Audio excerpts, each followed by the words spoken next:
Get ready for The Splash Live, Greater West Bloomfield's dedicated update show. Events, businesses, and people. Anything and anyone causing a ripple in the community. And now, let's dive in to The Splash Live. Good morning and welcome to The Splash Live. I am Larry Nyland. Thank you to everyone from West Bloomfield, Kego Harbor, Sylvan Lake, and Orchard Lake for tuning in on this wonderful Thursday morning. The Splash Live is Greater West Bloomfield's very own daily TV and radio streaming show. Watch us live Monday through Friday from 9:30 to 10 a.m. on Civic Center TV. Catch us also on Comcast Channel 15, AT&T Channel 99, on the web at civiccentertv.com, on Civic Center TV's Facebook app, and you can even listen live on 89.3 Lakes FM. The Splash Live is part of Civic Center TV and Lakes FM's 90 minutes of live local programming. Take a look at the weather today. A beautiful fall day on tap with mostly sunny skies and a high of 61. Tonight, clear skies making the temperature dip to around 43. And looking ahead to Friday, another clear sunny day with a high of about 66. Well, if you've been trying to reach the West Bloomfield Public Library either in person, by phone, or online, but to no avail the past couple of days, it's because a repair team found several problems with the library's generators. DTE has begun work installing a new power line outside the library, but the repairs are not expected to be completed until sometime Friday. Until those repairs are complete, the library's website, catalog, phones, and building will be unavailable. We will keep you updated when these repairs are complete here on The Splash Live. Well, coming up this Sunday, the West Bloomfield Fire Department is kicking off Fire Prevention Week by holding their annual open house at Fire Station 1 on Orchard Lake Road. Our own Calvin Brown created a promo premiering the big event. Let's take a look. Fire Prevention Week is just around the corner. Join volunteer, part-time, and on-call firefighters at this year's Fire Open House. Catch up on your fire safety knowledge with live demonstrations and hands-on activities.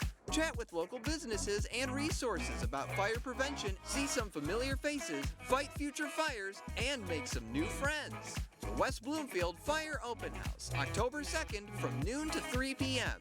at Fire Station 1 on Orchard Lake Road. Again, that's this Sunday from 12 to 3 at Fire Station 1 in West Bloomfield. And if you can't be at the event, tune in as we bring you all the festivities right here on Civic Center TV, with certain people being there at certain times. Looking at the West Bloomfield Laker football team, still a tough game they're trying to recover from last week as they were down by Rochester Adams 35-18. Our own Tyler Keefe had the chance to talk with Lakers running back Kenneth Jaws Jones. He asked Kenneth, as a team captain, how did he assess the team's first setback of the season? So, we went through a little adversity.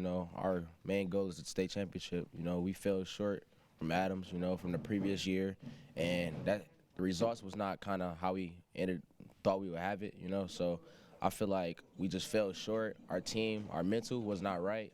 Our whole week of practice wasn't right. So this week, coming forward, we're going to better ourselves and look ourselves in the mirror and, fix all our mistakes. And so as you're going forward and, you in a leadership position, having played on this team the past couple of years, what have you learned from past leaders about how to react to losses and how to lead the guys behind you on this team, some of the younger guys and even some of the veterans, to get through that and use that adversity as fuel? Right. So, we had Donovan Edwards as past captains. We had Jordan Hoskins. So, those two great leaders to look up to. So, whenever we lose or anything like that, we can't really get down on our teammates, can't get down on ourselves. So we just got to come back hungrier and better, So it's really our communication with our teammates, getting that chemistry and getting that bond together because, that bond goes a long way, and especially with the coaches and stuff too. So, it's really building, when you lose as a team. When you win as a team. So we really hit on that. So we're just trying to bounce back and, just grind this whole week and get better for the next week. We've seen over the past several weeks with this team, even going into the Rochester Adams game and through the Adams game, this offense has become so much more versatile. We're seeing you in the Wildcat formation. We're seeing you as more of a blocking back with Ralph getting some touches, you even in the receiving core as well. Speak to just the talent of this team and the ability for these guys to move around the different positions and the different roles and still be able to make this team thrive on the offensive side. Right. So, me, Samaj, Dre, Kari, we got chemistry, from previous years and stuff like that. me, Samaj, and Dre, we played on the Little League together. So, you know, we really know how each other play, you know. So we just hit on, like, being a playmaker, you know, because, you know, we had previous playmakers coming out through West Bloomfield, you know. As a running back, I look up to Donovan Edwards, Dylan Tatum, and stuff like that. You know, I seen them guys, you know, do amazing things. So I just try to mimic that stuff and try to be better, you know. So.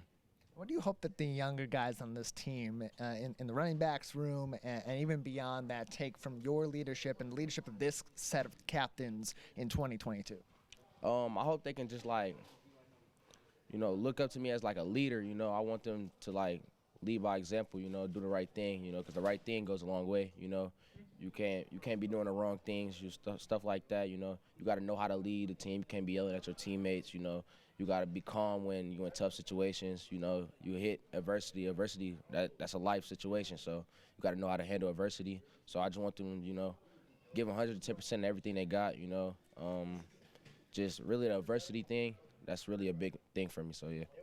And as you go forward, as this team goes forward, Lake Orion on Friday, homecoming game, still in the OAA schedule, and you know, it's a tough season, and it's a tough way to go after a loss like that at Rochester Adams. How have things changed since Friday, and what really has been the vibe at practice and in team discussions and team meetings leading up to this game on Friday and looking forward instead of backwards? You know, it's really a reality check. You know, we had a meeting today, so Coach Grice, you know, he brought the team together. He was talking about how our character, you know, our character's a long way. Our character on and off the field, because, you know, when your character on the field, and it can be a whole different thing off the field, you know. So it could be a bad look like that. So we just really hitting on character, you know, the chemistry with our teammates. You know, we can't be, it's no I in team, you know. We one team, one family. So that's what we're really trying to get back to. You know, we're trying to build our team back together, you know, put that loss behind us, and, you know, learn from it. Well, hopefully we can look forward to a bounce-back effort this Friday as the Lakers come home to the Swamp to take on the Lake Orion Dragons. As always, tune into the game live on Civic Center TV and WBTV. If you don't have time to sit down and watch it, listen on the go at 89.3 Lakes FM. We're going to take a quick break here on the Splash Live, and when we get back, I'll be talking with our good friends from West Bloomfield Park. Stay tuned. We'll be right back. We'll be right back with the Splash Live. Can I ask you a question? Why do you want to get the COVID-19 vaccine? I don't like getting sick. The virus will die. It will be easy to not catch it. Keep my family safe and keep playing soccer. Because I love being vaccinated. What's your hope for everyone? I hope everybody gets the vaccine to keep safe and strong. Be like happy, having fun everywhere. Everyone stay safe and hope you get the vaccine. Let's relish these moments, made possible by the COVID-19 vaccine.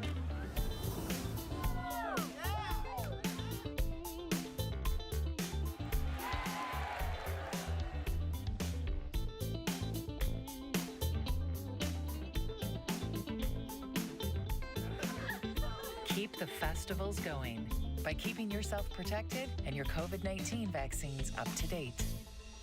Fire Prevention Week is just around the corner. Join volunteer, part-time, and on-call firefighters at this year's Fire Open House. Catch up on your fire safety knowledge with live demonstrations and hands-on activities. Chat with local businesses and resources about fire prevention, see some familiar faces, fight future fires, and make some new friends. The West Bloomfield Fire Open House, October 2nd from noon to 3 p.m. at Fire Station 1 on Orchard Lake Road.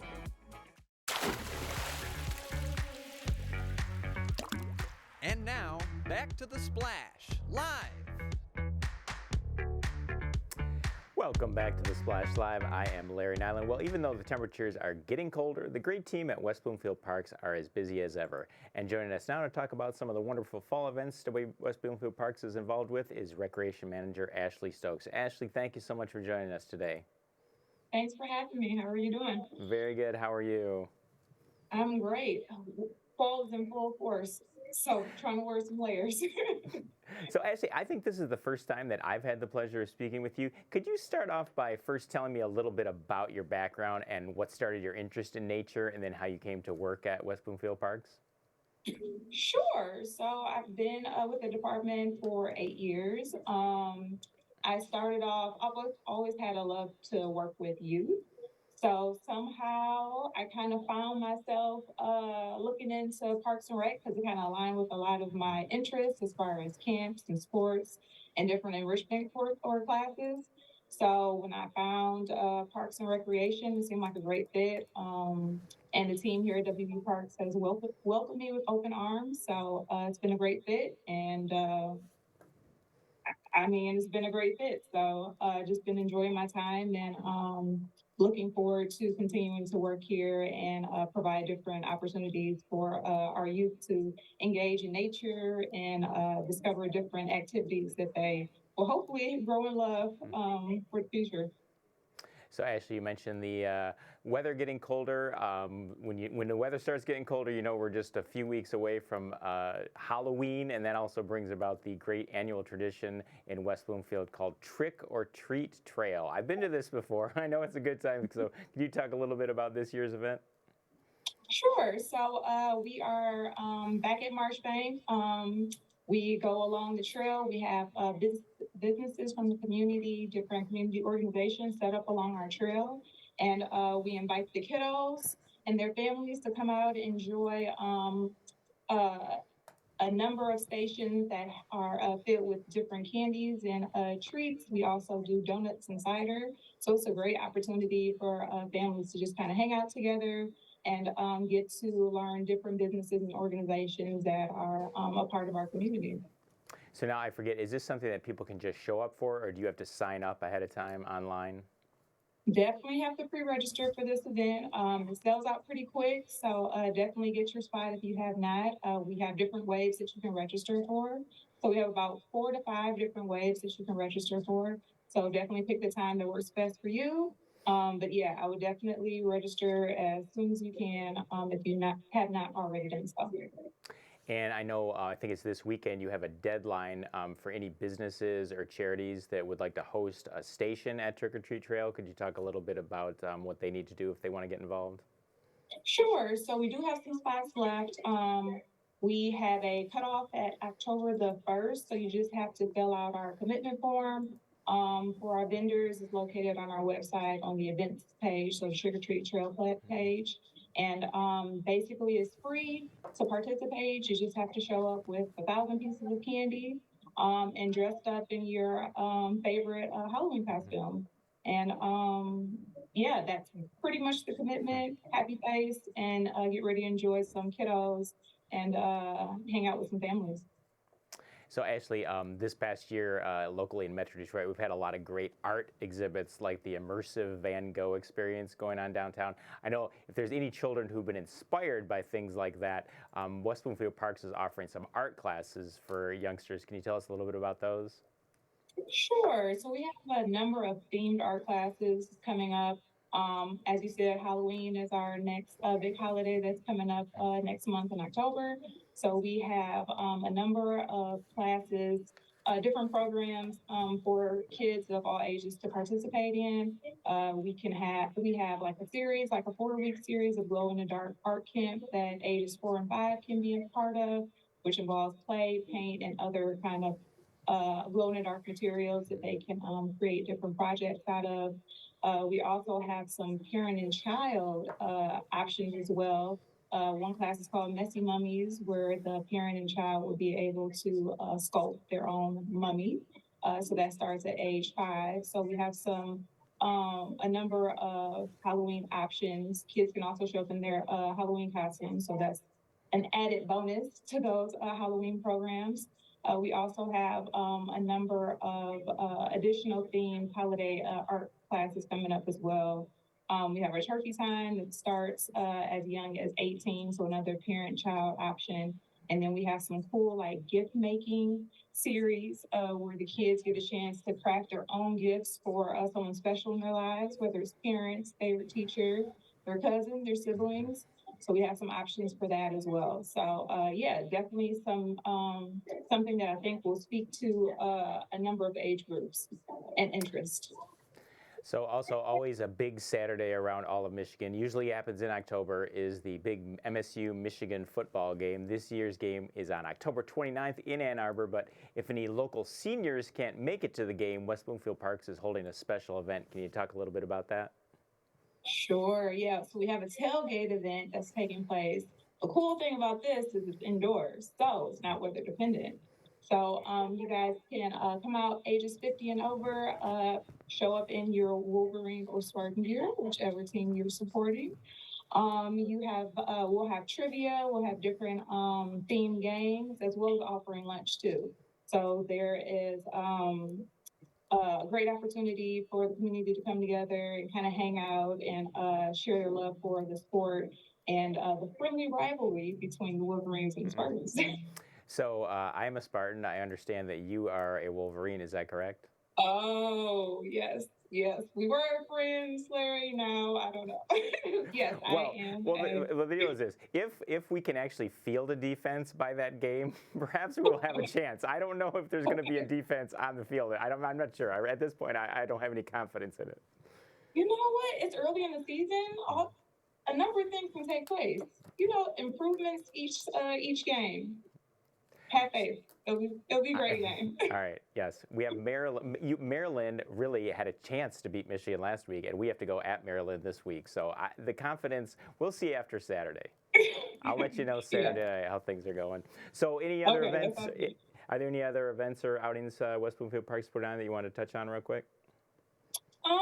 Just definitely check out our guide online. We have a number of things coming up for different age groups. We have a tech talk that's coming up on the 3rd. That's an opportunity for seniors to get some troubleshooting for any of their tech issues. Also learn some things. So on the 3rd, the theme is YouTube. So the team volunteers that facilitate this program will kind of touch on different aspects of YouTube. If that's something that interests you, definitely check that out. And then the other half of the class is dedicated to any questions that you might have regarding your device. So that's a fun new program that we have for our seniors. And aside from that, definitely check out. We have a number of things taking place from week to week. So definitely make sure you're keeping up on those e-blasts that pop up. If you haven't had the opportunity to sign up for our e-blast, definitely click onto our website, and then that'll keep you in the know for sure. Ashley, I want to thank you so much for joining us, and thank you and your great team over there at West Bloomfield Parks for all the hard work you do for everyone here. Thank you. Thanks for having me. Good luck. Thank you. You as well. That's Ashley Stokes, West Bloomfield Parks Recreation Manager. We're going to take a quick break, and when we come back, we'll talk fall and winter fire safety with West Bloomfield Fire Department Fire Marshal Byron Turnquist. That's next on The Splash Live. We'll be right back with The Splash Live. Can I ask you a question? Why do you want to get the COVID-19 vaccine? I don't like getting sick. The virus will die. It will be easy to not catch it. Keep my family safe and keep playing soccer because I love being vaccinated. What's your hope for everyone? I hope everybody gets the vaccine to keep safe and strong. Be happy, having fun everywhere. Everyone stay safe and hope you get the vaccine. Let's whoop it up for these moments. Made possible by the COVID-19 vaccine.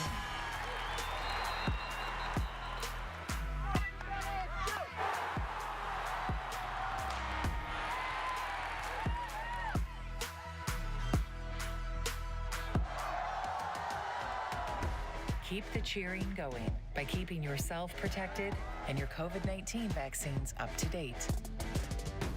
Fire Prevention Week is just around the corner. Join volunteer, part-time, and on-call firefighters at this year's Fire Open House. Catch up on your fire safety knowledge with live demonstrations and hands-on activities.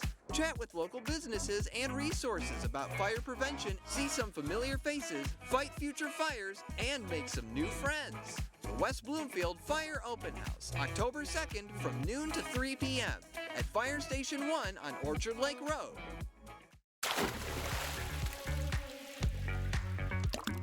And now, back to The Splash, live. Welcome back to The Splash Live. I am Larry Nyland. Well, most of us have probably already turned our furnaces on in the past week, and some maybe have started a fire in the fireplace. But when we do these things to keep us warm, we have to be wary of some fire hazards that also come along for the ride. Joining us now to discuss the cautions, we need to take to avoid any fires or hazardous situations is West Bloomfield Fire Department's Fire Marshal Byron Turnquist. Byron, thank you so much for joining us today. Good morning, Larry. How you doing? I'm doing great. Yourself? We're hanging in there. We're up in Mount Pleasant this week with the conference for fire marshals and fire inspectors from across the entire state.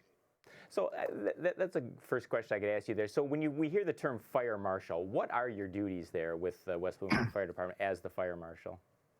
My wife likes to call me the fun governor, but really the fire marshal's office gets involved in new construction right from the get-go, meeting with the developers in the planning department, making sure fire hydrants are in the proper location, making sure the streets and roadways are wide enough to handle our fire apparatus so that we can get to the emergency quickly when we need to.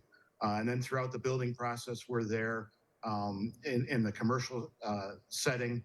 We're checking for fire alarms, fire exits, sprinkler systems if the building has it, all the life safety features that are going to be in a building. And then once the building's built and occupied and open, we come in and visit every year just to make sure that we're maintaining the life safety things and keeping the business safe for everybody that's in the building. So I started off by talking about people are turning their furnaces on for the first time in maybe 6 months, and a lot of times you often smell some burning. When should you be concerned about that burning smell that's coming from a furnace? You always want to pay attention to it anytime any noise or smell comes out of your furnace. But if it's that smell of the dust being burnt off that was there last year and the smell dissipates rather quickly, there's no real reason to be alarmed. But if something continues, if a haze starts to develop, you never want to hesitate calling us. We're more than happy to come out just to investigate what might be going on, and hopefully it's just the dust being burned off. But we have no problem coming out and taking a peek and setting your mind at ease. And I know the greater West Bloomfield area has a lot of homes that have fireplaces, and fireplaces pose a completely different hazard. I'm going to guess you folks at the fire department respond to your share of incidents involving fireplaces every year. What are some of the most common things that people do wrong when they have a fireplace burning? Well, before you start using it for the season, you want to have a chimney sweep, a professional come out and evaluate your fireplace along with the chimney. Make sure everything's in good working order before you start to use it. When you do build a fire, first thing you want to do is make sure that you open the flue to give the smoke and heat an opportunity to exit the house and not fill your home with smoke and ruin the evening that you had planned. And then it's also important that you use clean, dry wood that's designed to be burned or dried and ready to be burned. You don't want to use yard waste or construction materials or trash that you want to try to get rid of. Using that clean, dry wood will give you the good fire. The smoke will vent up the chimney like it's supposed to, and you can have an enjoyable time.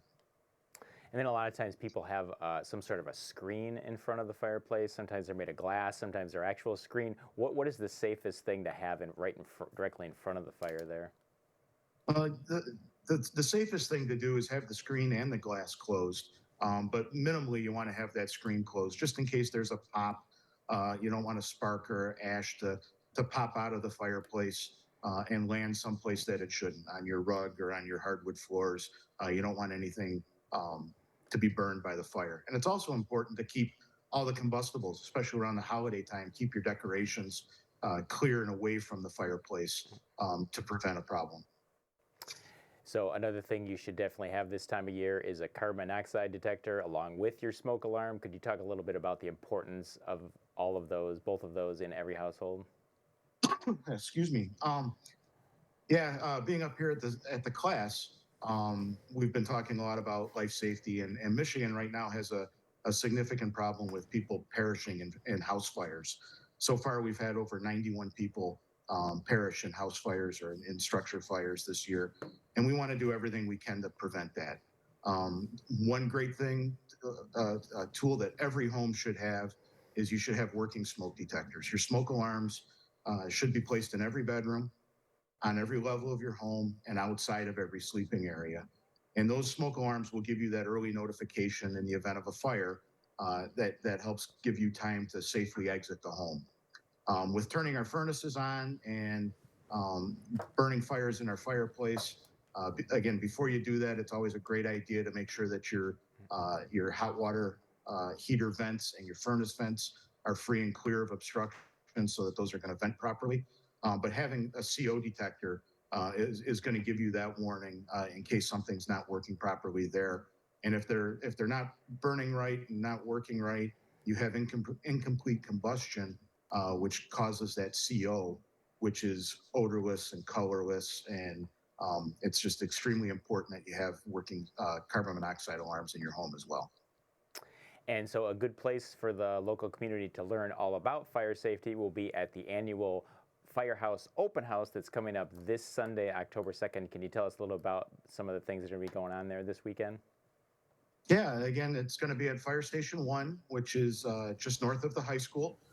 There's parking at the high school. Parks and Rec is partnering with us and providing a free shuttle.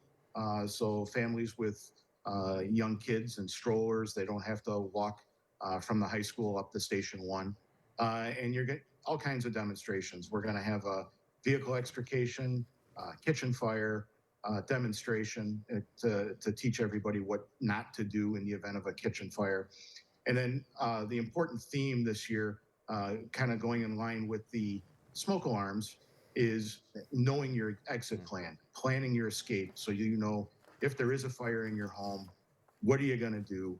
Everybody needs to get out of the house, and everybody needs to go to the same meeting place so that when we show up to fight the fire, we know that all your family members are out and safe, and we can go to fighting the fire, and we don't have to worry about a rescue. And besides having a specific meeting place for everyone, what are like one or two other big things that are important that people should be ready for in case a fire does break out at their house? You should have, again, the working smoke alarms. That gives you the early notification. Teaching your children and adults in your home to sleep with their bedroom doors closed. In the event of a fire, that door will be a great partition and keep the smoke from getting into your bedroom. Most of the people that have perished in fires this year, the fires have happened between 6 p.m. and 6 a.m. And when you're asleep, you need that notification. So again, the smoke alarms are the best thing to alert you of a problem in the home. And then finally, it's always a great idea to have working fire extinguishers. And you want to make sure that those are readily accessible. Over time, they always tend to creep to the back of the closet or to the back of the cabinet. But keep them up front, keep them accessible so that if you need them for a fire, you can get them quickly. Well, Byron, I want to thank you for taking time out from your conference today to join us on the show, and we will see you on Sunday at the open house. Great. Thanks for having me. Have a great day. You as well. That's Byron Turnquist, West Bloomfield Fire Department Fire Marshal. I want to thank Byron for joining us and also Ashley Stokes. And thanks to all of our viewers for hanging out with us here on The Splash Live. I am Larry Nyland, West Bloomfield. We will see you tomorrow.